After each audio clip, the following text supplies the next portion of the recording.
That's not. That's number one. That's test number one. So. This is our marble one that we've been working on. It took about probably 4 days to make. And first we made a 3D kind of like blueprint in Tinkercad.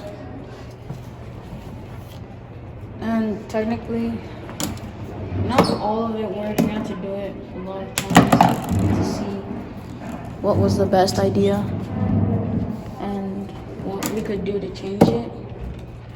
And it ended up working out the way we wanted it. We struggled a lot, but we made it work. Yeah, it looks great. Trial and error. Yeah, that's called iteration, by the way. That's a